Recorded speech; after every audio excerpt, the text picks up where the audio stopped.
बड़ी ध्यान से सुनना, इस बात में बहुत गहरी बात है। राजन, शुद्धोधन असित ऋषि को कह रहे हैं महाराज, और असित ऋषि शुद्धोधन को कह रहे हैं राजन। क्या कह रहे हैं? राजन। महाराज, बच्चा सो रहा है। राजन, ऐसी विभूतियां सोती नहीं, ऐसी विभूतियां सोती नहीं, वो स्वभाव से ही जागृत होती हैं। आप जाएं और ध्यान से देखें और लेकर के आए। अभी तो राजा देख के गया कि बच्चा सो रहा था, और असित ऋषि कह रहे हैं कि जाएं ध्यान से देखें तो जरूर जाग रहा होगा। अच्छा, हम देखते कैसे हैं? दिखाई दे रहा? क्या है? किससे देख रहे हैं आप? आंख से देख रहे हैं ना? आंख से देख रहे हैं ना? इसमें क्या है? क्या है? कुछ भी नहीं है। अच्छा, हम देखते किससे हैं? आंख से देखते हैं, आंख से। लेकिन सारी चीजें आंख से दिखाई नहीं देती। आंख देख ही नहीं सकती भाई, आंख होते हुए भी दिखाई नहीं दे सकता। क्यों? क्योंकि आंख देखती ही नहीं। आपको दिखाई तब देगा। अच्छा, आपकी मोबाइल आप अपने बिस्तरे पे रख के आते हैं, बाबू से कहते हैं अरे जा मोबाइल लेके आ। बाबू इधर उधर गया, लेफ्ट राइट किया, मम्मी नहीं है। तो आप क्या कहते हैं? अरे वही बेडवा पे रखे थे, जरा ध्यान से देख। क्या कहा? ये नहीं कहा कि जरा आंख से देख। क्या कहा? ध्यान से देख। तो दिखाई आंखों से नहीं देता, किससे देता है? ध्यान से। आप ध्यान करते हैं? हाँ, ध्यान करते हैं? बताइए, कितने लोग ध्यान करते हैं? हाँ, कितने लोग ध्यान करते हैं? कोई नहीं ध्यान कर रहा। लेकिन जब आपको अपना स्वार्थ सिद्ध करना होता है तब आप ध्यान करते हैं। अरे सुइया तो यहीं गिरल, आंख से तो देख लिए, लेकिन अभी दिखाई नहीं दिया, तो फिर कैसे देखते हैं? अरे ध्यान से देखो, यहीं गिरी थी। आंख से नहीं दिखाई देता, किससे दिखाई देता है? ध्यान से दिखाई देता है। इसलिए ध्यान से ही सब कुछ सिद्ध होता है। भगवान बुद्ध हमेशा ध्यान ही करते हैं। लोग कहते हैं अखियां बंद करके का देखते हैं। भैया, तू तो अखियां खोल के सुई नहीं देख पाते हो। हा? क्यों? क्योंकि दिखाई तो ध्यान से ही देता है। कहीं अरे वो तो आंख बंद करके बैठे लोग का देखी है? आंख जेकर खुलल नहीं हुए न देखी। यही ना कहते हैं गौवा में, वो कौन भगवान हो आंख बंद करके ऐसे बैठल हो? अरे आंख बंद करके ही वो देख पाते हैं। जो आप नहीं देख सकती वो भगवान देखते हैं। बोलिए भगवान बुद्ध की। तो राजन जाए, ऐसी विभूतियां सोती नहीं, स्वभाव से जागृत होती हैं। अभी आपने आंख से देखा है, जरा ध्यान से देखिए।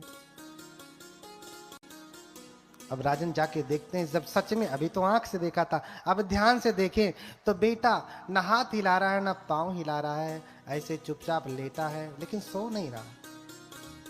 अच्छा, बच्चे को आपने देखा होगा, जब तक जाग रहा है वो शांति से सोता है।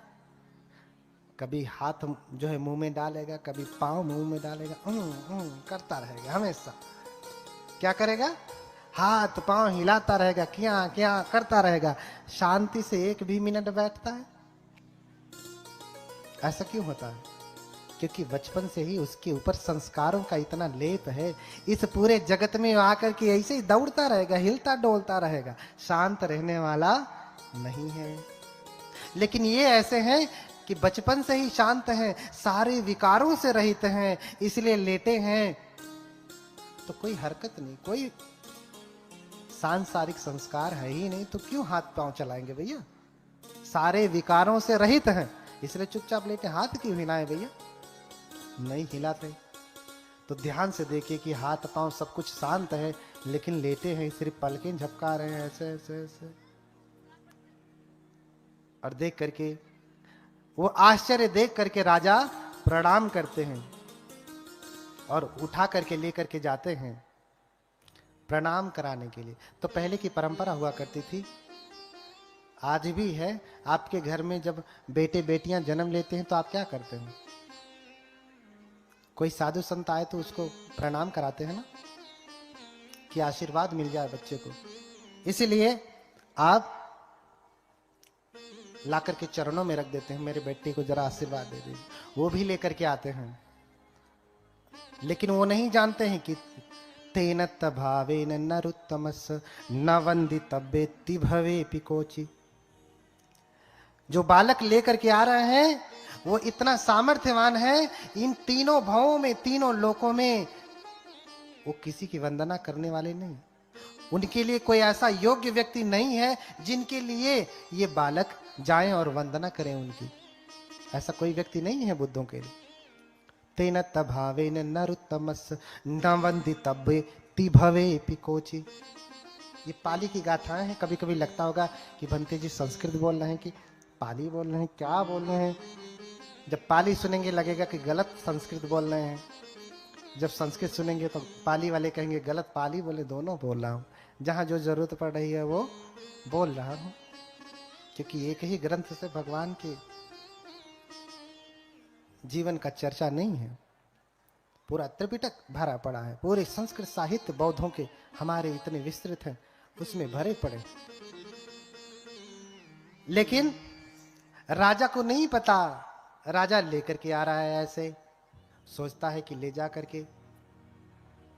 जा करके ऋषि के चरणों में रख दूं, ऋषि आशीर्वाद देंगे। लेकिन जब ऋषि देखते हैं कि अरे ला रहा है, मेरे चरणों में बच्चे को रख देगा, तो घबरा जाते हैं, स्वयं आसन से उठ जाते हैं और गोद में ले लेते हैं। क्यों? क्योंकि जानते हैं ये दिव्य पुरुष हैं। फले ये मुद्धा खलु तापसस् पग्गह्य सो अंजलि उत्तमस। जानते हैं कि अगर इसने बच्चे को मेरे पैरों में लेटा दिया तो मेरा सर 7 टुकड़ों में बट जाएगा। 7 फलय मुद्धा खलु तापसस्, मुद्धा फलति सप्तधा, 7 भागों में पट जाए। इसलिए पग्गह्य सो अंजलि उत्तमस। उठ करके स्वयं हाथ जोड़े जोड़े जाते, अरे ना ना ना ना, पैर में मत रखना, पैर में मत रखना। हाथ जोड़ लेते हैं और स्वयं उनको ऐसे माथे से लगाते और फिर देखते हैं, निहारते हैं उनको। निहारने के बाद बहुत प्रसन्न होते, बहुत प्रसन्न होते, और फिर कुछ ही क्षण में रोने लगते। पहले हंसते हैं फिर रोते हैं।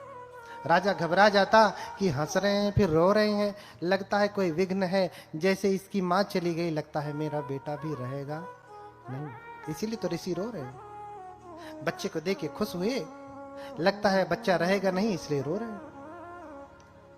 राजन पूछ ही लेते, महाराज मेरा अमंगल ना करें, मेरे ऊपर कृपा करें, बताएं आप रो क्यों रहे हैं? पहले हंस रहे हैं फिर रो रहे हैं, कारण क्या है? ऋषि कहते, राजन मैं बहुत प्रसन्न हूं कि मुझे होने वाले बुद्ध का दर्शन हुआ। क्या कहा? पमोदितो खो राजन सखो बुद्ध सुदर्शनम। राजन मैं प्रसन्न हूं। ये जो श्लोक हैं सब त्रिपिटक से हैं, अपने मन से गढ़ के नहीं कह रहा हूं, ये अलग से नहीं कह रहा हूं। वही त्रिपिटक है छठ संगायन की, जिस संगीति में स्वयं बाबा साहब रहे हैं। मैं इसलिए प्रसन्न हूं कि मैं बुद्ध का दर्शन कर पाया, और दुखी इसलिए हूं कि मेरा समय आ गया। मैं 80 वर्ष से अधिक हो चुका हूं, अब मैं अधिक दिन नहीं रहूंगा। जब ये बालक बुद्ध बनेगा तब तक मैं रहूंगा नहीं, इसलिए रो रहा हूं, इसलिए रो रहा हूं। राजन समझ जाते और फिर ऋषि से चर्चा करते, हालांकि पहले वाले जो ब्राह्मण थे उन्होंने भी चर्चा किया था कि या तो बुद्ध होंगे या फिर चक्रवर्ती राजा होंगे। तो सातों ब्राह्मणों की बात मान लिया था, कहा कौंडिन्य को भगा दिया, सातों की बात मान लिया। अरे अरे ये छोटा है, बच्चा है, अभी कम उम्र का है, कुछ जानता नहीं। अक्सर लोग आयु से किसी को योग्य सन्यासी मानते हैं, ऐसा है ना। लेकिन बौद्ध धर्म में आयु से कोई योग्य सन्यासी नहीं होता कि कोई जवान है तो छोटा है और कोई बूढ़ा हो गया तो बड़ा, ऐसा नहीं। आयु से कोई बड़ा नहीं होता। सन्यास कब से लिया है, प्रवज्ञा कब से ली है, तब से वो बड़ा होता है। और विशेष रूप से जब से उपसंपदा होती है तब से उसकी आयु गिनी जाती है। इसलिए बहुत सारे भिक्षु आप देखते होंगे उम्र में, जैसे कल ही मैं एक भंते बूढ़े वाले आए, मैंने उनको प्रणाम नहीं किया क्योंकि अभी ऐसे चीवर पहना, 2-4 साल हुए उनको, और उनकी उपसंपदा भी नहीं हुई। एक तो सन्यासी मुझसे बाद बने हैं, दूसरे उनकी उपसंपदा ही नहीं हुई है, यानी प्रमाणित ही नहीं हुए हैं कि ये भिक्षु हैं। उस मुझसे छोटे ही हैं, मैंने प्रणाम नहीं किया। तो एक उपासक कह रहे, अरे ये बड़े अहंकारी लगते हैं, इन्होंने प्रणाम नहीं किया। बड़े बूढ़े बुजुर्ग हैं, उनको प्रणाम करना चाहिए उठकर। हमने कहा शरीर को प्रणाम थोड़ी नहीं होता है। मुझसे नहीं कहा, उपासकों से कहा, उपासकों ने बाद में कहा। हमने कहा इस शरीर को प्रणाम थोड़ी नहीं होता, क्या इस चमड़ी को प्रणाम करेंगे, क्या है इसमें। अब इसे काट के रख दीजिए तो 10 मिनट बाद बदबू आने लगेगी, इसको प्रणाम करेंगे नहीं ना। कि ये शरीर थोड़ा जवान है, इसको प्रणाम कर लेता हूं, ये बूढ़ा है, हाँ, ऐसा नहीं। शरीर को प्रणाम नहीं होता है, तपश्चर्या को, सन्यास को प्रणाम होता है कि कितने अधिक समय तक इसने अपने प्रवज्ञा का जीवन जिया है, सन्यास का जीवन जिया है, कितने समय पहले से इसने काम भोग का जीवन छोड़ा है। और जो बचपन से गृह त्यागी है, उस सन्यासी की महिमा का कहना ही क्या। यहाँ जो देख रहे हैं ना, सब गृह त्यागी बचपन से बैठे हैं। हमारे 2 भंते बैठे हैं, एक और कहीं पे इधर उधर होंगे, जो अभी गीत गा रहे थे, बचपन से हैं। और बचपन के सन्यासी का तेज ज्यादा होता है, उसका सामर्थ्य ज्यादा होता है। उसका गुस्सा भी अगर हो गया ना तो कोई बचा नहीं पाएगा। सही सन्यासी है तब मस्ती करने वाला, ऊट पटांग करने वाला है तो कुछ असर होने वाला नहीं। इसलिए जब आप आते हैं तो क्या कहते हैं, ओकाश वंदामि भंते द्वारतेन मया कृतं सब्बंग अपराधं क्षमतु मे भंते।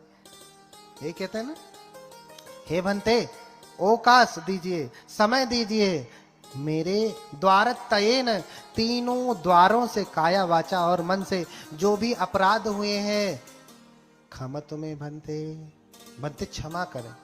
मैंने काया वाणी और मन से जो भी अपराध किया है, हे भंते समय दे मुझे, मेरे ऊपर कृपा करें, मेरे सभी अपराधों को क्या करें, क्षमा करें। तो भिक्षु क्या कहते हैं, खम्मामी खम्मामी खम्मामी, क्षमा करता हूं, क्षमा करता हूं, क्षमा करता हूं। अभिवादनशील सनिच्चंग वड्ढापचार, हाँ, जो अभिवादनशील है उसकी 4 चीजें बढ़ती हैं, आयु, वर्ण अर्थात सौंदर्य, सुख और बल, आशीर्वाद देते हैं।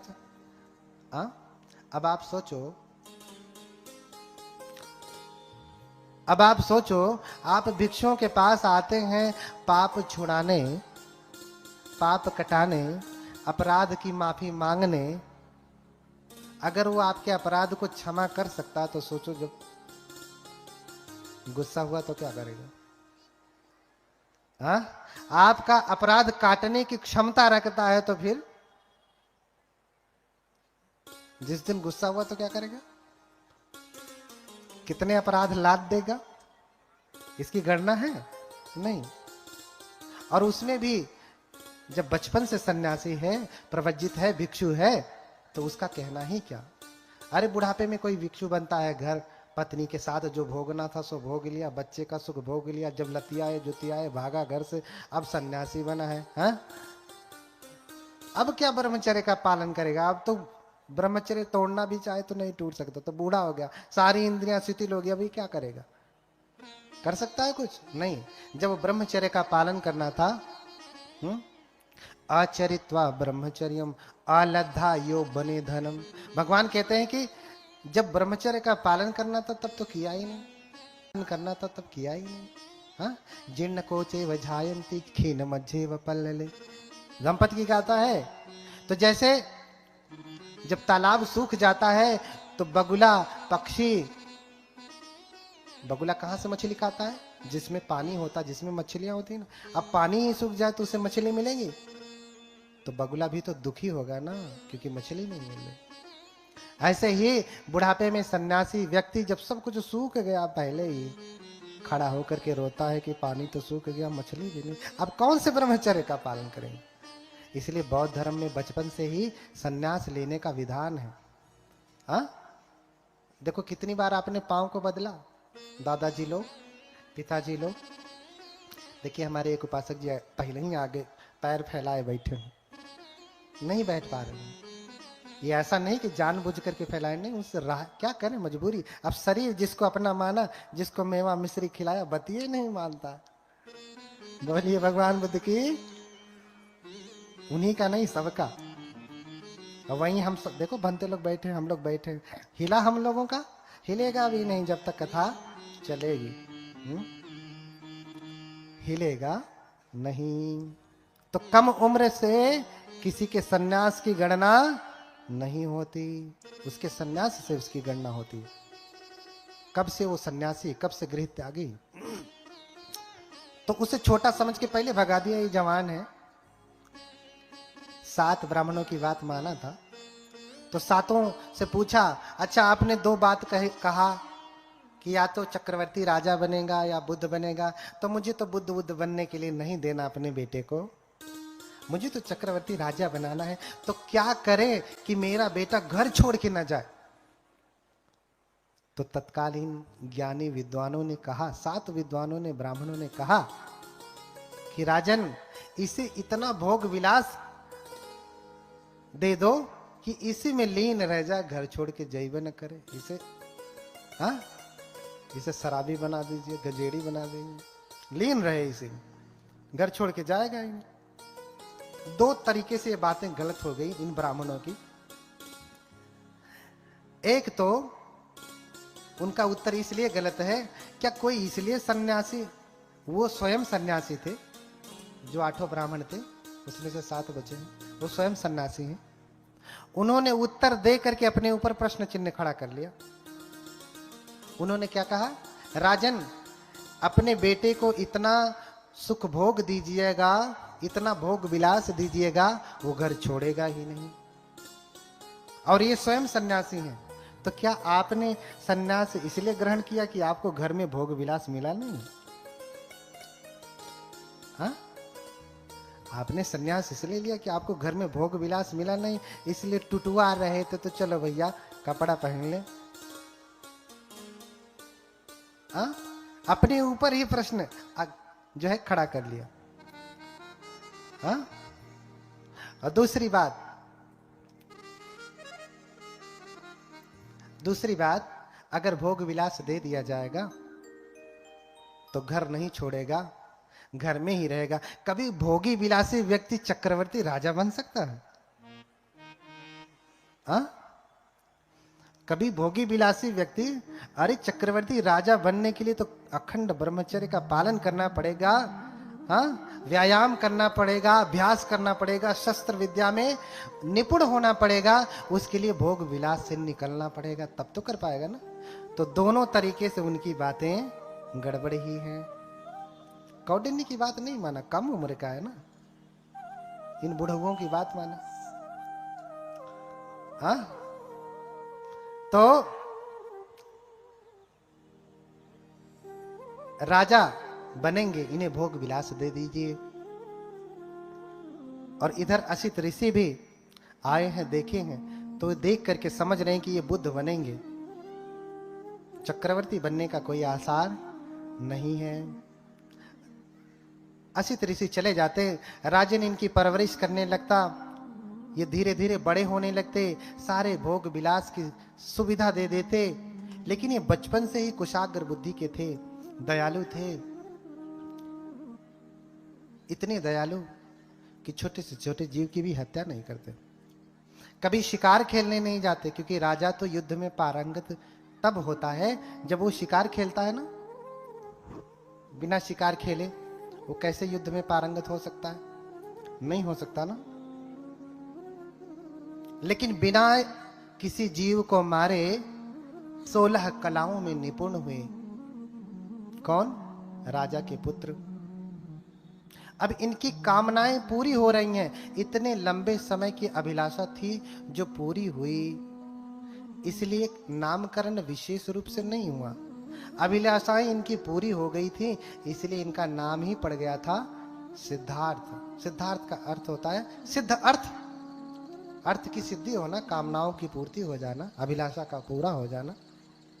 अभी अभिलाषाओं की पूर्ति हो रही। 16 कलाओं में निपुण हो गए, विवाह भी हो गया। समय अधिक नहीं है, इसलिए कथा को आगे बढ़ाना पड़ेगा धीरे धीरे धीरे। 3 दिन में कोई कथा नहीं होती है। भगवान बुद्ध के जीवन को, 29 साल के जीवन को हम 3 दिन में कैसे बताएंगे? बता पाएंगे? 29 साल के गृहस्थी के जीवन को हम 3 दिन में बता पाएंगे? नहीं। और फिर गृह छोड़ा, बुद्ध बने, 45 वर्षों तक उन्होंने उपदेश किया। इतने पूरे 80 वर्ष के जीवन को हम 3 दिन में बता पाएंगे? नहीं ना, बहुत समय चाहिए होगा। धीरे धीरे बड़े होते हैं, उनका विवाह किया जाता। यशोधरा से विवाह होता है। हाँ, यशोधरा ब्याह करके आती है। उनकी पत्नी बहुत ही अच्छी है। कहा जाता है कि जब उनका जन्म होता है, ग्रंथों में वर्णन मिलता है, उनके जन्म के साथ साथ कई चीजें जन्म ली। जिस दिन उन्होंने जन्म लिया उसी दिन एक बोधि वृक्ष जन्म लिया। वही बोधि वृक्ष जिसके नीचे वो तप करेंगे। जिस दिन उनका जन्म हुआ उसी दिन कंथक का जन्म हुआ, उनके घोड़े का। जिस दिन उनका जन्म हुआ उसी दिन यशोधरा का भी जन्म हुआ। जिस दिन उनका जन्म हुआ उसी दिन कालूदाई का जन्म हुआ। जिस दिन उनका जन्म हुआ 8 घड़े सोने के रत्न जन्म लिए, मैंने निकाले राजा ने। इतनी चीजें एक साथ जन्म लेती हैं।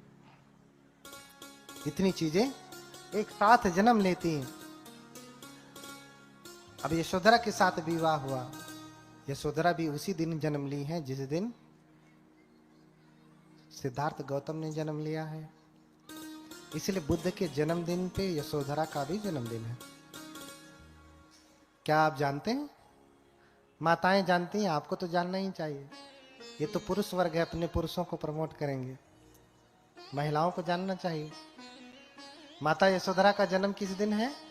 जिस दिन बुद्ध का जन्मदिन है उसी दिन किसका जन्मदिन है? माता यशोधरा का भी जन्मदिन है। इसलिए यशोधरा का भी जन्मदिन मनाएं। यशोधरा का भी जन्मदिन मनाएं। उनका विवाह हो जाता। विवाह होने के कुछ ही समय बाद उनको एक लड़का भी हो जाता। राजा सब कुछ वैसे कर रहा है जैसे 7 ब्राह्मणों ने कहा। भोग विलास सब कुछ वैसे ही दे रहा है। 3 महल बना दिए, रम्य महल, सुरम्य महल और शुभ महल। ये 3 महल बनवाए, एक सर्दी के लिए, एक गर्मी के लिए और एक बरसात के लिए। रम्यम सुरम्यम शुभम इति। रम्य, सुरम्य और शुभ, इस प्रकार के 3 महल बनवाए। सर्दी में जहां रहते वहां गर्मी में नहीं रहते, जहां गर्मी में रहते वहां सर्दी में नहीं रहते, और जहां बरसात में रहते वहां दोनों मौसम में नहीं रहते। विवाह के कुछ ही समय बाद उनको लड़का हो गया। अच्छा, जब पुत्र पैदा होता है तो पिता प्रसन्न होता है ना? प्रसन्न होता है कि नहीं? घर में लड़का पैदा होता है तो प्रसन्नता होती है ना? माता पिता जानते होंगे, बाकी लोग क्या जानेंगे। यहां कितने पिता बैठे हैं? सब पिता हैं लगभग। इधर माताएं, कितनी माता हैं जिनके बच्चे हैं? बेटी बेटा कोई भी हो, है ना? बेटा जन्म लेता है तो खुशी होती है ना? लेकिन जब सिद्धार्थ को पुत्र पैदा हुआ तो उनको सूचना जब दी गई तो बड़े परेशान हो जाते हैं। कहते हैं कि ममज्जंग बंधनम जातंति वत्वान साहुदे निसज्ज सब कामे ही आगमा सुंदरम पुरम। जब पुत्र की खबर मिली कि सिद्धार्थ प्रसन्न होइए, आपको बेटा हुआ है, तो सिद्धार्थ प्रसन्न नहीं होते। आप ही तो क्या कहते हैं, अरे ये क्या हुआ है, राहु हुआ है, बंधन हुआ है। ममज्जंग बंधनं जातंति वत्वान तावदे। राहुल का अर्थ क्या होता है? बड़ी खुशी से राहुल नाम रखते हैं।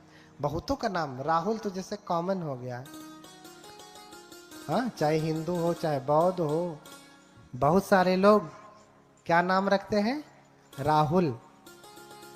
राहुल नाम रखते हैं ना। राहुल का अर्थ होता है बाधा, बंधन। और जब उन्होंने राहु कह दिया, राहुल कह दिया, तभी से उनका नाम भी क्या पड़ गया, राहुल। सिद्धार्थ का भी नामकरण ऐसे ही हुआ। अभिलाषा का पूरा हो गया, हो जाना तो सिद्धार्थ हो गए, बंधन पैदा हो गया तो राहुल हो गए। ठीक है। उन्होंने कहा कि राहु पैदा हुआ, राहुल, बंधन पैदा हुआ है। अरे अब मैं गृह त्याग नहीं कर पाऊंगा। बाबा साहब ने द बुद्धा निधम्मा में लिखा है कि रोहिणी नदी का विवाद होता है और वो घर छोड़ देते। ये सिर्फ भगवान बुद्ध और उनके धम्म में इसका वर्णन। लेकिन विश्व के जितने भी देश हैं उनका कहना है कि वो 4 दृश्य देखते हैं तब घर छोड़ते हो। हाँ? कामेन जिन्नं व्यथितं मतंच दिस्वान रूपम तिभवे विरतो। हाँ? 3 रूप देख करके वो विरक्त हो जाते हैं, फिर वो प्रवज्जित होते हैं, सन्यासी होते हैं। ध्यान से सुनिएगा, ये बड़ा गूढ़ प्रश्न है घर छोड़ने वाला। अक्सर लोग प्रश्न करते रहते हैं, तो सुनाई दे रहा है, इसमें रिकॉर्ड भी हो रहा है। बार बार प्रश्न पूछ करके अपना भी समय ना बर्बाद करें, इसी में सुन लिया करें। ठीक है। बोलिए भगवान बुद्ध की, बोलिए भगवान बुद्ध की। हाथ पांव दर्द करने लगा ना, थोड़ा सा खड़ा हो जाइए। अच्छा, कल की तरह से बैटरी लो हो जा रही है।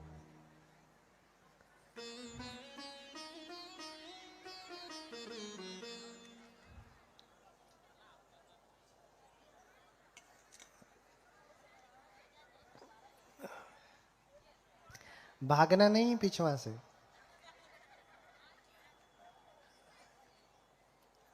बिना अनुमति के नहीं जाना है।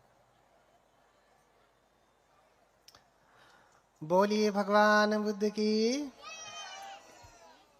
बोलिए भगवान बुद्ध की करुणा हो।